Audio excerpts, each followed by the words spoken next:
Hi hi. ಹೇಗಿದ್ದೀರಾ ನೀವೆಲ್ಲರೂ? ನಾವು ಎಲ್ಲರೂ ಚೆನ್ನಾಗಿದ್ದೇವೆ. ಸೊ ನಮ್ಮ ಜೊತೆ ನಮ್ಮ ಅಮ್ಮ ಕೂಡ ಇದ್ದಾರೆ. ಅವರು ಕೂಡ ವೆಕೇಶನ್ ಅಲ್ಲಿ ದುಬೈಗೆ ಬಂದಿದ್ದಾರೆ. 1 ತಿಂಗಳು ನಮ್ಮ ಜೊತೆ ಇರ್ತಾರೆ. ಮೊನ್ನೆ ವೀಕೆಂಡ್ಗೆ ಬಂದಿದ್ರು. ಈಗ ಅವರು ಇಲ್ಲಿ ಬಂದು 1 ವೀಕ್ ಆಯ್ತು. ಸೊ ಅವರು ಬರುವಾಗ ನಮಗೆ ಸರ್ಪ್ರೈಸ್ ಕೊಡ್ಬೇಕಂತ ಇವತ್ತಿನ ಟಾಪಿಕ್ ಅದೇ ಆಯ್ತಾ. ಅವರು ನಮಗೆ ಬರುವಾಗ ಇಲ್ಲಿ ಸರ್ಪ್ರೈಸ್ ಕೊಡ್ಬೇಕಂತ ಒಂದು ಗ್ರೈಂಡರ್ ತಂದಿದ್ದಾರೆ. ಅದು ವಿಜಯಲಕ್ಷ್ಮಿ ವೆಟ್ ಗ್ರೈಂಡರ್ ಅಂತ ಟೇಬಲ್ ಟಾಪ್. ಇವತ್ತಿನ ವಿಡಿಯೋದಲ್ಲಿ ಜಾಸ್ತಿ ಏನಿಲ್ಲ, ಇದ್ರ ಬಗ್ಗೆ ಹೇಗೆ ನಾವು ಹೊಸತ್ತು ಗ್ರೈಂಡರ್ ತಗೊಳ್ಳುವಾಗ ಹೇಗೆ ನಾವು ಮೊದಲನೇ ಸಲ ಅದು ಕ್ಲೀನ್ ಮಾಡಬೇಕು, ಹೇಗೆ ಯೂಸ್ ಮಾಡ್ಬೇಕಾಗುತ್ತೆ, ಆತರ ಯೂಸ್ ಮಾಡ್ಬೇಕಂದ್ರೆ ಗೊತ್ತುಂಟು. ಆದ್ರೆ ಮೊದಲ ಸಲ ಫಸ್ಟ್ ಹೇಗೆ ಕ್ಲೀನ್ ಮಾಡ್ಬೇಕಂತ ಅವರು ತೋರಿಸಿಕೊಡ್ತಾರೆ. ಯಾಕಂದ್ರೆ ಜಾಸ್ತಿ ಜನರಿಗೆ ಗೊತ್ತಿರಲ್ಲ ಇದರ ಬಗ್ಗೆ. ಜಾಸ್ತಿ ಜನರು ಬಿಡಿ, ನನ್ಗೇನೆ ಗೊತ್ತಿಲ್ಲ ಇದರ ಬಗ್ಗೆ. ಹಾಗೆ ಅಮ್ಮ ಇಲ್ಲಿ ಇರೋದ್ರಿಂದ ಅವರು ನಂಗೆ ಹೇಗೆ ಅದು ಕ್ಲೀನ್ ಮಾಡೋದು, ನನ್ಗೆ ಅಂತಲ್ಲ ನಿಮ್ಗೆ ಕೂಡ ಒಂದು ವಿಡಿಯೋ ಮಾಡ್ತಿದ್ದೇನೆ. ಸೊ ಯಾರಿಗೆ ಗೊತ್ತಿಲ್ಲ ನೋಡಿ ಅವರಿಗೆ ಆಯ್ತಾ, ಗೊತ್ತಿರುವವರಿಗೆ ಅಲ್ಲ. ಸೊ ಅದಕ್ಕಿಂತ ಮೊದಲು ಫಸ್ಟ್ ಏನ್ ಮಾಡೋದು ಹೇಳಿ, ಇದನ್ನು ಒಂದು ಅನ್ಬಾಕ್ಸಿಂಗ್ ಮಾಡುವ ಆಯ್ತಾ. ನಾನು ಕೂಡ ಇದನ್ನು ಅನ್ಬಾಕ್ಸ್ ಮಾಡ್ಲಿಲ್ಲ ಇನ್ನು ಕೂಡ. ಸೊ ಫಸ್ಟ್ ಟೈಮ್ ಇವತ್ತು, ಯಾಕಂದ್ರೆ ಕ್ಲೀನ್ ಮಾಡ್ಬೇಕಿತ್ತಲ್ಲ, ಸೊ ಹಾಗೇನೆ ನಾವು ಇಟ್ಟಿದ್ವಿ. ಸೊ ಈಗ ಅನ್ಬಾಕ್ಸ್ ಮಾಡಿ ನಾವು ಮೊದಲು ಇದನ್ನು ಕ್ಲೀನ್ ಮಾಡ್ತೇವೆ, ನಿಮ್ಗೆ ಕೂಡ ತೋರಿಸ್ತೇವೆ ಆಯ್ತಾ. ಇದರದ್ದು ವೇಟ್ ಇರುವುದು 12 kgs ಮತ್ತೆ ಇದು 1.25 ಲೀಟರ್ಸ್ ಅದು. ಮತ್ತೆ ಇದರ ಜೊತೆ ಇವರು ಕಾಂಪ್ಲಿಮೆಂಟರಿ ಕೋಕೋನಟ್ ಸ್ಕ್ರಾಪರ್ ಮತ್ತೆ ಹಾಗೆ ಆಟಕ್ ನೀಡರ್ ಅಂತ ಇದು ಕಾಂಪ್ಲಿಮೆಂಟರಿ ಆಗಿ ಬಂದಿದೆ ಇದರ ಜೊತೆ. ಇಲ್ಲಿ ಅವರ ಇಮೇಜಸ್ ಕೂಡ ಹಾಕಿದ್ದಾರೆ. ಮತ್ತೆ ಇದ್ರದ್ದು ಏನಿದೆ ಇದರ ಡಿಸ್ಕ್ರಿಪ್ಷನ್ ಎಲ್ಲ ಇಲ್ಲಿ ಇದೆ. ಮತ್ತೆ ಇದು ನಮ್ಮ ಮಾಮನ ಮನೆಯಲ್ಲಿ ಕೂಡ ಇತ್ತು. ಅವರು ಹೇಳಿದ್ರು ಅವರು 5 ವರ್ಷದಿಂದ ಯೂಸ್ ಮಾಡ್ತಿದ್ದಾರೆ ಅಂತ. ಮತ್ತೆ ತುಂಬಾ ಒಳ್ಳೇದಾಗಿ ಬಂದಿದೆ ಅಂತ ಹೇಳಿದ್ರು. ಇದು ಟೇಬಲ್ ಟಾಪ್ ಅಂದ್ರೆ ಈಸಿ ಆಗಿ ಇದನ್ನು ಕ್ಯಾರಿ ಮಾಡಿ ಎಲ್ಲಿಯಾದ್ರೂ ಇಡಬಹುದು. ಹೀಗೆ ನೋಡಿ, ನಾನೇ ಇದನ್ನ ಎತ್ತಿದ್ದೇನೆ ಅಂತ ಹೇಳಿದ್ರೆ ನೀವು ಗೆಸ್ ಮಾಡ್ಬೋದಲ್ಲ, ನನ್ಗೇನೆ ಎತ್ತಲಿಕ್ಕೆ ಆಗ್ತಿದೆ ಅಂತ ಹೇಳಿದ್ರೆ. ಸೊ ಅಷ್ಟು ಭಾರ ಇಲ್ಲ ಅಂತ ನಿಮ್ಗೆ ಗೆಸ್ ಮಾಡಬಹುದು. ಸೊ ಬನ್ನಿ ನೋಡುವ.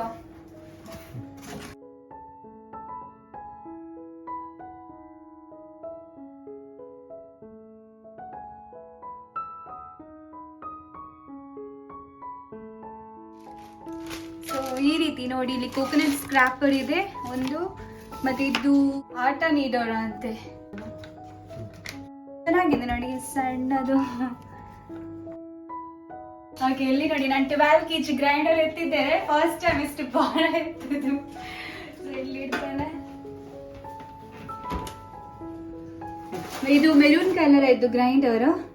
ಇಲ್ಲಿ ನೀವು ನೋಡ್ಬೋದು ಸ್ಟೋನ್ ಎಲ್ಲ ಇದೆ. ಸೊ ಸ್ಟೋನ್ ಎಲ್ಲ ನಾವು ಮೊದಲ ಸಲ ಯೂಸ್ ಮಾಡುವಾಗ ಇದು ನಮಗೆ ಯೂಸ್ ಮಾಡಬೇಕಿದ್ರೆ ಇದನ್ನು ಕರೆಕ್ಟಾಗಿ ಕ್ಲೀನ್ ಮಾಡಬೇಕಾಗುತ್ತೆ. ಯಾಕಂತ ಹೇಳಿದ್ರೆ ಇದು ಹೊಸತ್ತು ಸ್ಟೋನ್ ಆಗಿರೋದ್ರಿಂದ ಇದರಲ್ಲಿ ಸ್ವಲ್ಪ, ಇಲ್ಲಿ ನೋಡಿ ನನಗೆ ಮುಟ್ಟುವಾಗ ಇಲ್ಲಿ ಸ್ವಲ್ಪ ಪೌಡರ್ ಕಾಣಿಸಲ್ವಾ ನನ್ನ ಕೈಯಲ್ಲಿ. ಸೊ ಹಾಗೆಲ್ಲ ಇರುತ್ತೆ. ಸ್ವಲ್ಪ ಒಳ್ಳೆ ಮಾಡಿ ಕ್ಲೀನ್ ಮಾಡಿ ಆಮೇಲೆ ನಮ್ಗೆ ಏನಾದರೂ ಕುಕ್ ಮಾಡಬೇಕಿದ್ರೆ, ಏನಾದರೂ ಗ್ರೈಂಡ್ ಮಾಡಬೇಕಿದ್ರೆ ಆಮೇಲೆ ಮಾಡಬೇಕಾಗುತ್ತೆ. ಸೊ ಇದನ್ನು ನನ್ನ ಅಮ್ಮ ತೋರಿಸಿ ಕೊಡ್ತಾರೆ ಇದರ ಬಗ್ಗೆ. ಇದರ ಜೊತೆ ಒಂದು ಕೋಕೋನಟ್ ಸ್ಕ್ರಾಪರ್ ಕೊಟ್ಟಿದ್ದಾರೆ. ಹೀಗೆ ಮೊದಲು ಇಲ್ಲಿಂದ ಕಲ್ಲು ತೆಗಿಬೇಕಾಗುತ್ತೆ, ಇದ್ದ ಕಲ್ಲು ತೆಗೆದು ಹೀಗೆ ಇದನ್ನು ಇಟ್ಟು ಸ್ವಲ್ಪ ಫಿಕ್ಸ್ ಮಾಡಬೇಕಾಗುತ್ತೆ ಟೈಟ್.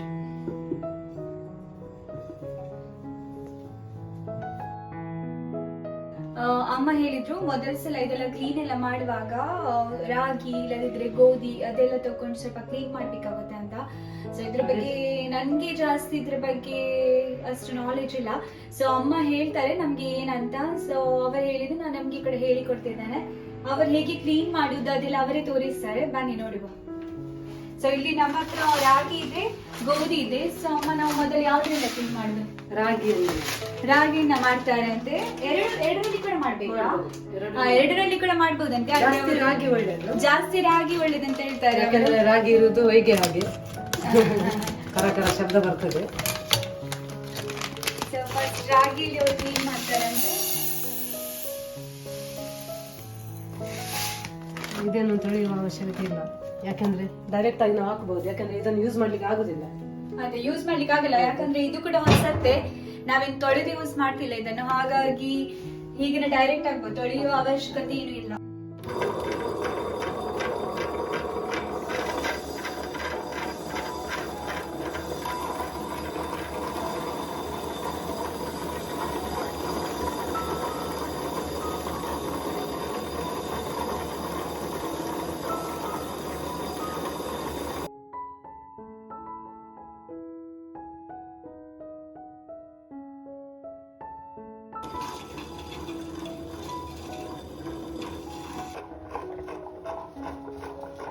ಈಗ ಎಲ್ಲ ಹುಡಿಯೋದ್ರಿಂದ ಈಗ ಸೌಂಡ್ ಕಡಿಮೆ ಆಯ್ತು, ಇದು ಫುಲ್ ಹುಡಿ ಆಯ್ತು. ಈಗ ನಾವು ಇದನ್ನು ಆಫ್ ಮಾಡ್ತೇವೆ, ಮತ್ತೆ ಇದನ್ನು ಕ್ಲೀನ್ ಮಾಡುವಾಗ ಕೂಡ ಹೇಗೆ ಕ್ಲೀನ್ ಮಾಡುದಂತ ತೋರಿಸ್ತೇವೆ.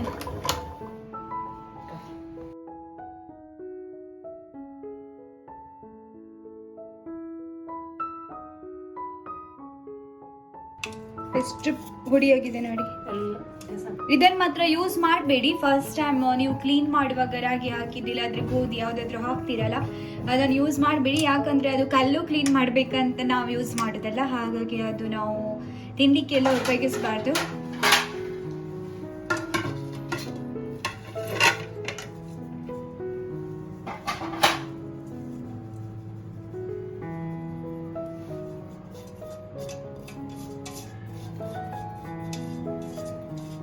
ಇದಕ್ಕೆ ನೀರು ಹಾಕಬಾರ್ದು, ನೀರು ಹಾಕದೆ ಇದು ಹುಡಿ ತೆಗಿಬೇಕಾಗುತ್ತೆ, ಇಲ್ಲಾದ್ರೆ ಇದು ಅಂಟುತ್ತೆ ಅಲ್ಲ ಕೆಳಗಡೆ, ಕಲ್ಲಿಗೆ ಅಂಟುತ್ತೆ. ಸೊ ಹಾಗಾಗಿ ಇದನ್ನ ನೀರಲ್ಲಿ ತೊಳೆದ್ರೆ ಆಯ್ತು ಒಳ್ಳೆ ಮಾಡಿ. ನೋಡಿ ಎಷ್ಟು ನೈಸ್ ಆಗಿದೆ ಇದು. ಆಗ ತೋರಿಸುವಾಗ ಹೇಗಿತ್ತು ಕಲ್ಲರ್ ಬೇರೆ ಇರ್ಲಿಲ್ವಾ, ಮತ್ತೆ ನೀರು ಸ್ವಲ್ಪ ಹುಡಿ ಇತ್ತು ನೋಡುವಾಗ, ಇದೆಲ್ಲ ಇದ್ರದ್ದು ಹುಡಿ ಹೋಗಿದೆ. ಒಳ್ಳೆ ಮಾಡಿ ನೀರಲ್ಲಿ ಕ್ಲೀನ್ ಮಾಡಿ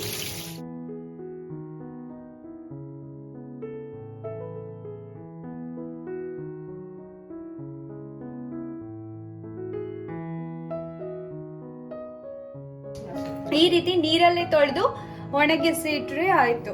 ಮತ್ತೆ ಒಣಗಿಸಿ ಇದು ಒಣಗಿ ಆದ್ಮೇಲೆ ಇದನ್ನು ಫಿಕ್ಸ್ ಮಾಡೋದು ಅಷ್ಟೇ. ನಾವು ನಿಮ್ಗೆ ಹೇಗೆ ಗ್ರೈಂಡರ್ ಅನ್ನು ಫಸ್ಟ್ ಕ್ಲೀನ್ ಮಾಡೋದಂತ ತೋರಿಸಿಕೊಟ್ವಿ. ಸೊ ಈಗ ನಾವು ಅದರಲ್ಲಿ ಈಗ ಚಿಕನ್ ಕರಿ ಮಾಡ್ತಿದ್ದೆ. ಫಸ್ಟ್ ಓಪನಿಂಗ್ ಸೆರೆಮನಿ ನಮ್ದು. ಸೊ ಅಮ್ಮ ಇವತ್ತು ಅವರದ್ದು ಸ್ಪೆಷಲ್ ಕೋಳಿ ಸಾರು ಮಾಡಿ ತೋರಿಸ್ತಾರೆ. ಅವರದ್ದು ರೆಸಿಪಿ ಅಮ್ಮನದ್ದು. ಇಲ್ಲಿ 1 kg ನಾವು ಚಿಕನ್ ಅನ್ನು ತಗೊಂಡಿದ್ದೇವೆ. ಸೊ ಈ ರೆಸಿಪಿ ಈಗ ಅಮ್ಮ ನಮಗೆ ಹೇಳಿಕೊಡ್ತಾರೆ ಈಗ. ಸೊ ಫಸ್ಟ್ ಮೊದಲಿಗೆ ಅವರು ಇಲ್ಲಿ ಮೆಣಸು ತಗೊಂಡಿದ್ದಾರೆ. 1 kg ಚಿಕನ್ಗೆ 12 ತಗೊಂಡಿದ್ದೇವೆ. ನಿಮ್ಮ ಎಷ್ಟು ಖಾರ ತಿಂತೀರಲ್ಲ ಆ ಅನುಸಾರವಾಗಿ ತಗೊಳ್ಬೇಕು. ನಾವು ಮೀಡಿಯಂ ಖಾರ ತಿನ್ನೋದು. ಸೊ ಹಾಗಾಗಿ ಇಲ್ಲಿ 12 ಮೆಣಸಿನಕಾಯಿ ತಗೊಂಡಿದ್ದಾರೆ. ನಿಮ್ಗೆ ಎಷ್ಟು ಖಾರ ತಿಂತೀರಲ್ಲ ಅದರ ಬೇಸಿಸ್ ಅಲ್ಲಿ ನೀವು ತಗೊಳ್ಬಹುದು. ಮತ್ತೆ ಕೊತ್ತಂಬರಿ, ಇಲ್ಲಿ ಅಮ್ಮ ಕೊತ್ತಂಬರಿ 1.5 ಟೇಬಲ್ ಸ್ಪೂನ್ ತಗೊಂಡಿದ್ದಾರೆ. ಬ್ಯಾಡಿಗೆ ಮೆಣಸು 12 ತಗೊಂಡಿದ್ದಾರೆ ಮೀಡಿಯಂ ಖಾರಕ್ಕೆ. ಈಗ ಜೀರಿಗೆ ತಗೊಂಡಿದ್ದಾರೆ ಅರ್ಧ ಟೇಬಲ್ ಸ್ಪೂನ್. ಒಂದು 10-15 ಕಾಳು ಮೆಣಸು, ಪೆಪ್ಪರ್ ಕಾರ್ನ್ಸ್. ಇದು ಜಾಸ್ತಿ ಖಾರ ಇರ್ಲಿಲ್ಲ ಕಾಳು ಮೆಣಸು, ನಾವಿಲ್ಲಿ 15 ತಗೊಂಡಿದ್ವಿ. ಜಾಸ್ತಿ ಖಾರ ಇದ್ರೆ 10 ಹಾಕಿ. ಸೊ ಜಾಸ್ತಿ ಖಾರ ಇಲ್ಲದಿದ್ರಿಂದ ನಾವಿಲ್ಲಿ 15 ಕಾಳು ಮೆಣಸು ಅಂದ್ರೆ 1/4 ಚಮಚ. ಲವಂಗ ತಗೊಂಡಿದ್ದೇವೆ. ಲವಂಗ ಒಂದು 8-9. ಒಂದು 3 ಏಲಕ್ಕಿ, ಮೊಗ್ಗು 2 ತಗೊಂಡಿದ್ದಾರೆ. ಸ್ಟಾರ್ ನಟ್ಸ್ ಅಂತ ಹೇಳ್ತಾರೆ ಇದಕ್ಕೆ. 2 ತುಂಡು ಚಕ್ಕೆ, ಸಿನಮನ್ ಸ್ಟಿಕ್, 1/4 ಚಮಚ ಬಡೆ ಸೋಪು ಅಂದ್ರೆ ಫೆನಲ್ ಸೀಡ್ಸ್, ಅರ್ಧ ಹೋಳು. ಒಂದು ತೆಂಗಿನಕಾಯಲ್ಲಿ ಅರ್ಧ ಹೋಳನ್ನು ತಗೊಂಡಿದ್ದಾರೆ. ಸೊ ಅರ್ಧ ಹೋಳು ತೆಂಗಿನಕಾಯಿ. ಇದನ್ನು ಫಸ್ಟ್ ನಾವೆಲ್ಲ ಹುರಿಬೇಕಾಗುತ್ತೆ, ಸ್ವಲ್ಪ ಒಳ್ಳೆ ಪರಿಮಳ ಬರುವ ಹಾಗೆ. ಸೊ ಅವ್ರು ಹುರಿವಾಗ ಕೂಡ ತೋರಿಸ್ತಾರೆ. ಇದು ಒಂದು ಹೋಳಲ್ಲಿ ಅರ್ಧ ಹೋಳು ತೆಂಗಿನಕಾಯಿ ತಗೊಂಡಿದ್ದಾರೆ 1 kg ಚಿಕನ್. ಇಲ್ಲಿ ಸ್ವಲ್ಪ ಅರಸಿನ ಹುಡಿ ಕೊಕೊನಟ್ಗೆ ಹಾಕ್ತಿದ್ದಾರೆ, ತೆಂಗಿನ ತುರಿಗೆ. ಇದನ್ನು ಈಗ ಇಷ್ಟೆಲ್ಲ ಮಸಾಲವನ್ನು ಸ್ವಲ್ಪ ಮತ್ತೆ ತೆಂಗಿನ ತುರಿಯನ್ನು ಸ್ವಲ್ಪ ಪರಿಮಳ ಬರುವ ಹಾಗೆ ಎಣ್ಣೆ ಹಾಕಿ ಸ್ವಲ್ಪ ಹುರಿಬೇಕಾಗುತ್ತೆ. ಈಗ ಇಲ್ಲಿ ಒಂದು ಕಾವಲಿ ಇಟ್ಟು ಎಲ್ಲ ಮಸಾಲ ಪದಾರ್ಥವನ್ನು ಸ್ವಲ್ಪ ಪರಿಮಳ ಬರುವ ಹಾಗೆ ಹುರಿಬೇಕಾಗುತ್ತೆ. ಕಾವಲಿ ಸ್ವಲ್ಪ ಬಿಸಿ ಆಗ್ಬೇಕು. ಕಾವಲಿ ಬಿಸಿ ಆದ್ಮೇಲೆ ಈಗ ಮೊದಲು ಅಮ್ಮ ಮೆಣಸಿನಕಾಯಿ ಹುರಿತಿದ್ದಾರೆ. ಈಗ ಅದರ ಮೇಲೆ ಸ್ವಲ್ಪ ಎಣ್ಣೆಯನ್ನು ಹಾಕ್ತಿದ್ದಾರೆ. ಸೊ ಅಮ್ಮ ಸ್ವಲ್ಪ ಎಣ್ಣೆ ಆಮೇಲೆ ಯಾಕೆ ಹಾಕೋದು ಮೆಣಸಿನಕಾಯಿ ಹಾಕಿದ್ಮೇಲೆ? ಅದು ಪರಿಮಳ ತುಂಬಾ ಬರ್ತದೆ, ಫ್ರೈ ಮಾಡುವಾಗ ತುಂಬಾ ಟೇಸ್ಟ್ ಸಾಕ್ತದೆ.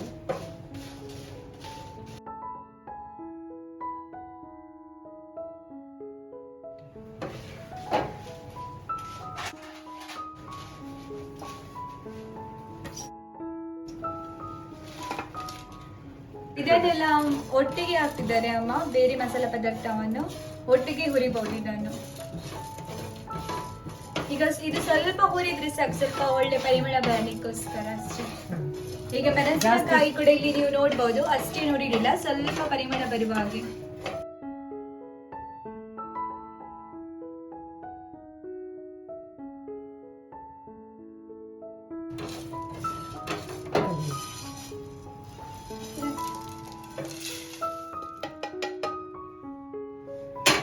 ಈಗ ತೆಂಗಿನ ತುರಿ ಹುರಿಲಿಕ್ಕೆ,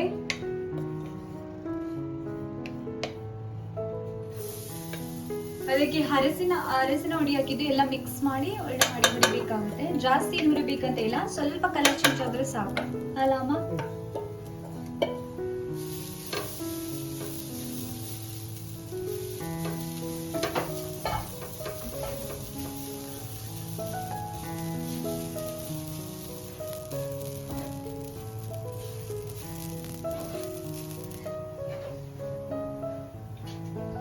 ಇಷ್ಟು ಹುರಿದ್ರೆ ಸಾಕು, ಜಾಸ್ತಿ ಏನು ಹುರಿಬೇಕಂತ ಇಲ್ಲ.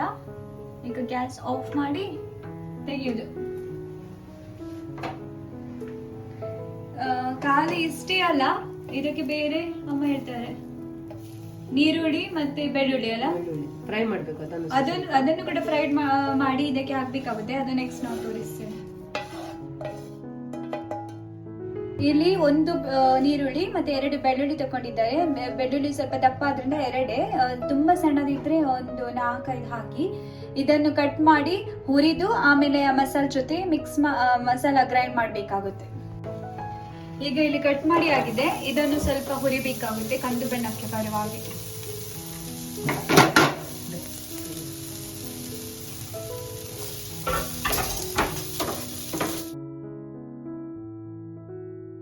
ಈಗ ಮಸಾಲ ಗ್ರೈಂಡರ್ಗೆ ಹಾಕ್ತಿದ್ದೇವೆ. ಮೊದಲು ಗ್ರೈಂಡರ್ ಸ್ಟಾರ್ಟ್ ಮಾಡಿ ಆಮೇಲೆ ಮಸಾಲ ಹಾಕಬೇಕು.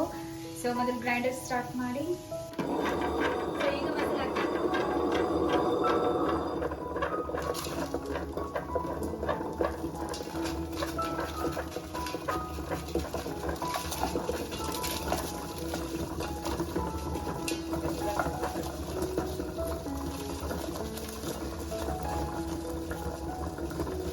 ಸ್ವಲ್ಪ ನೀರು ಹಾಕ್ತಿದ್ದೇವೆ.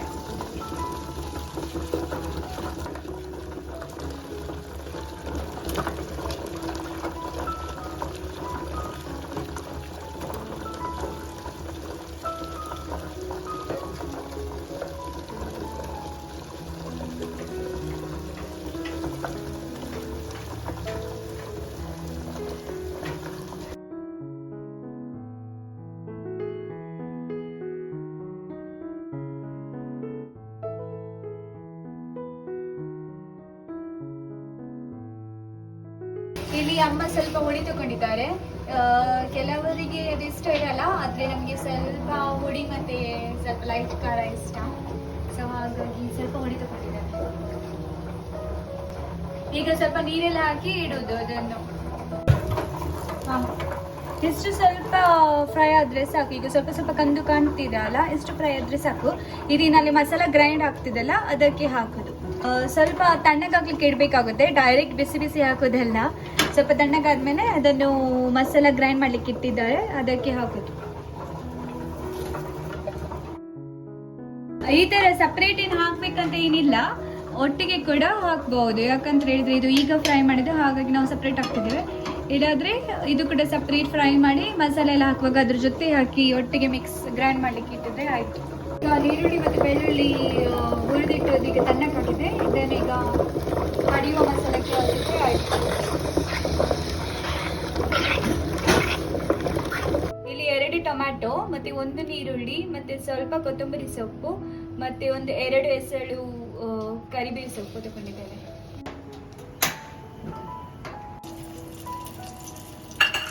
ಈಗ ಇಲ್ಲಿ ಪಾತ್ರೆ ಇಟ್ಟು ಸ್ವಲ್ಪ ಎಣ್ಣೆ ಹಾಕಿದ್ದೇವೆ. ಆಮೇಲೆ ಇದಕ್ಕೆ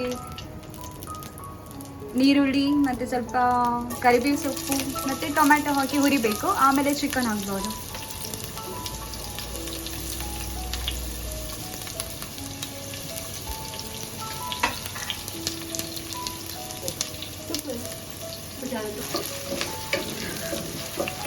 ಇದನ್ನು ಸ್ವಲ್ಪ ಹುರಿಬೇಕಾಗುತ್ತೆ.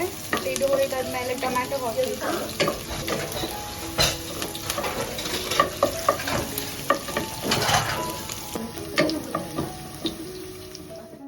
ಈಗ ನೀರುಳ್ಳಿ ಸ್ವಲ್ಪ ಕೆಂಪಾಗಿ ಬಂತು. ಈಗ ಇಲ್ಲಿ ಟೊಮ್ಯಾಟೊ ಹಾಕ್ತಿದ್ದೇವೆ, 2 ಟೊಮ್ಯಾಟೊ.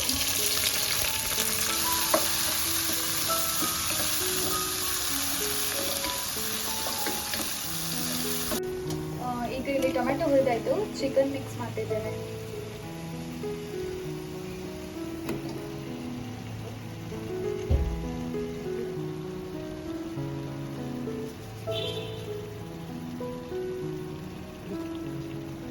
ಮತ್ತೆ ಇಲ್ಲಿ ರುಚಿಗೆ ತಕ್ಕಷ್ಟು ಉಪ್ಪು,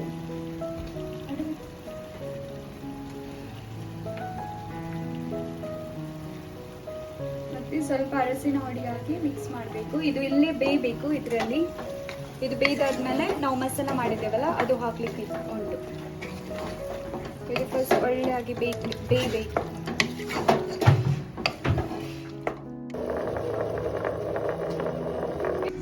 ಈಗ ನೀವು ಇಲ್ಲಿ ನೋಡ್ಬೋದು ಎಷ್ಟು ನೈಸ್ ಆಗಿ ಮಸಾಲ ಕಡಿದಿದೆ. ಮಸಾಲ ಕಡ್ದಾಯ್ತು. ಇನ್ನು ಚಿಕನ್ ಕೂಡ ಬೇಯಕ್ಕೆ ಇಟ್ಟಿದ್ದೇವೆ. ಅದಾದ್ಮೇಲೆ ಅದಕ್ಕೆ ಹಾಕುದು. ಸೊ ಫಸ್ಟ್ ಇದು ಮಸಾಲ ತೆಗೆಯುವ ಈಗ ಇದರಿಂದ.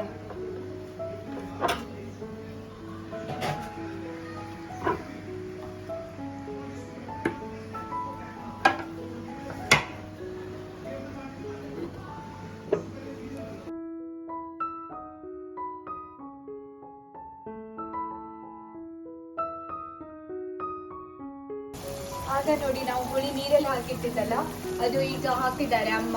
ನೀವು ನೋಡ್ಬೋದು ಸ್ವಲ್ಪ 1 ಟೇಬಲ್ ಸ್ಪೂನ್ ಅಷ್ಟು.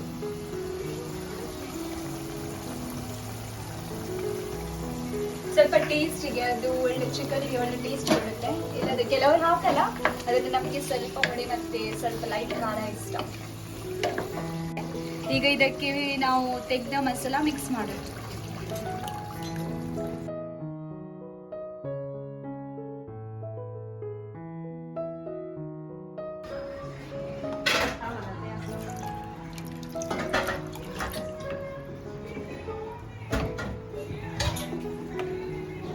ಈಗ ಇಲ್ಲಿ ರುಚಿಗೆ ತಕ್ಕಷ್ಟು ಉಪ್ಪು ಹಾಕ್ತಿದ್ದಾರೆ ಅಮ್ಮ. ಎಲ್ಲ ರೆಡಿ ಆಯಿತು. ಇದಕ್ಕೆ ಸ್ವಲ್ಪ ಲಾಸ್ಟ್ ಕೊತ್ತಂಬರಿ ಸೊಪ್ಪು ಹಾಕಿದ್ರೆ ಆಯಿತು.